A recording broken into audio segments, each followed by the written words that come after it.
एक गांव में मणिधर नाम का किसान अपनी पत्नी सरला के साथ रहता था। उसकी एक बेटी 15 साल की मायरा थी जो काफी होशियार थी। किसान की मेहनत से जो आमदनी होती उससे बेटी की पढ़ाई और घर में ही खर्च हो जाती थी।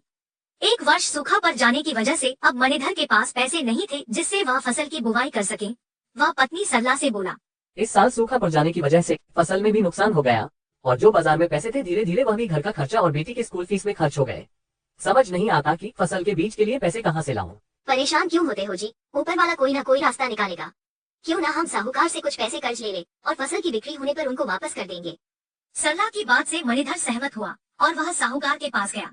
सेठ जी, इस बार फसल में काफी नुकसान होने से बुवाई के बीज के लिए मेरे पास पैसे नहीं है, अतः आप मेरी कुछ मदद कर दे तो बहुत मेहरबानी होगी।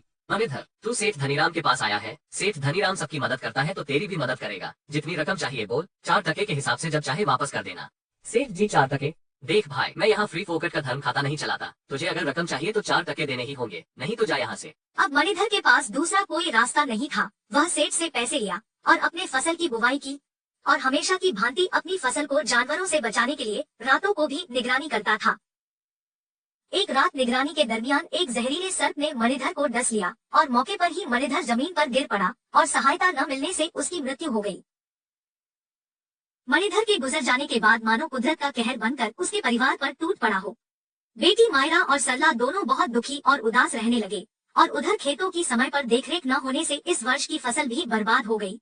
सरला पर जिम्मेदारियों का बोझ बढ़ता ही चला जा रहा था। एक तरफ साहूकार का कर्ज तो दूसरी तरफ मायरा भी बड़ी हो चुकी थी। उसकी शादी की चिंता उसे खाए जा रही थी। ऐसे ही समय बीतता गया। एक दिन साहूकार आया और बोला, आज पूरे 2 साल हो गए पैसे उधार लिए हुए, अब तक तुम लोगों ने एक पाई भी वापस नहीं किया। अब तो मुझे मेरे पैसे चाहिए। सेठ की ऐसी बातें सुन सरला बहुत परेशान होती है और बोलती है, सेठ जी, मुझे कुछ दिन का और समय दें, मैं आपकी पूरी कर्ज चुका दूंगी। कहाँ से चुका दोगी? पैसे आसमान से बरसेंगे क्या? सरला, मैं तुम्हारी मजबूरी समझता हूँ, इसलिए तुम्हारी मदद करने मैं तुम्हारे पास आया हूँ। कैसी मदद सेठ जी? तुम्हारे पति के गुजरने के बाद अब घर चलाने के साथ साथ मुझसे लिया हुआ कर्ज और बेटी की शादी की जिम्मेदारी तुम कैसे पूरे कर सकोगी? मेरे पास एक रास्ता है जिससे तुम इन सारी जिम्मेदारियों से मुक्त हो सकती हो। अपनी बेटी की शादी मुझसे कर दो तो मैं अपना पैसा भूल जाऊंगा और तुम अपनी बेटी की जिम्मेदारी भूल जाओ। यह आप क्या कह रहे हैं सेठ जी? देखो, तुम्हारे पास 2 रास्ते हैं। मेरे पैसे सूद समेत वापस कर दो या तो अपनी बेटी के ब्याह मुझसे कर दो। इतना सुन सरला सेठ के अंदर चल रहे काले खोट को समझ जाती है। हे भगवान, ये कैसी परीक्षा ले रहे हो मुझसे? चलो एक प्रस्ताव रखता हूँ तुम्हारे सामने, हो सकता है भगवान तुम्हारी मदद कर दे। एक थैली में 2 कंकड़ रखता हूँ, एक काला और दूसरा सफेद। थैले से तुम्हारी बेटी को एक कंकड़ निकालनी होगी। अगर वो सफेद कंकड़ निकालती है तो तुम्हारा कर्ज माफ कर दूंगा, और यदि काली कंकड़ निकालती है तो तुम्हारी बेटी को मुझसे शादी करनी होगी, और यदि कंकड़ निकालने से वह मना करती है तो तुम लोग को ये गाँव छोड़कर जाना होगा। सेठ की ये प्रस्ताव सुनते ही बेटी मायरा सेठ की सारी चालाकी समझ जाती है। मुझे आपका प्रस्ताव मंजूर है, लेकिन मुझे एक दिन का समय दीजिए। मैं चाहती हूँ कि इस प्रस्ताव का निर्णय पंच के सामने हो। इतना सुन सेठ हामी में सिर हिलाया और चला गया। सेठ के जाने के बाद सरला बोली, बेटी, यह क्या किया तुमने? उसका कपट भरा प्रस्ताव तुमने स्वीकार कर लिया। माँ, इसके अलावा हमारे पास कोई रास्ता भी तो नहीं था, और अगर हम समस्या से भागेंगे तो समस्या और बढ़ेगी। इससे अच्छा है कि डटकर उसका सामना करें। सेठ के इस प्रस्ताव से सरला और उसकी बेटी मायरा दोनों बहुत चिंतित थे। तभी मायरा को एक तरकीब सूझी। अगले दिन सुबह होते ही वह रास्ते से कंकड़ उठाकर लाई और अपने दरवाजे पर छींट दिया। कुछ ही देर बाद सेठ और पंच वहां पहुंचते हैं। शर्त की सारी बातें उनको बता दिया जाता है।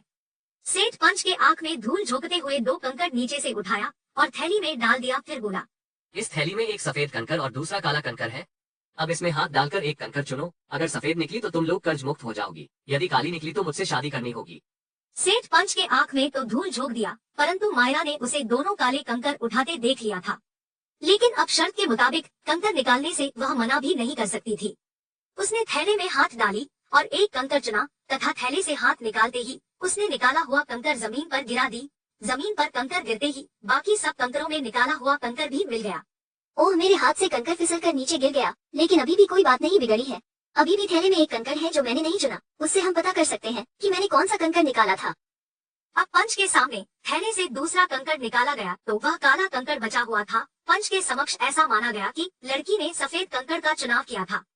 शर्त के मुताबिक सरला का कर्ज सेठ को माफ करना पड़ा और शर्मिंदगी का तमाचा लिए सेठ वहां से निकल गया। समस्या कितनी भी बड़ी क्यों ना हो, तरीका बदलने से समाधान निकलता ही है।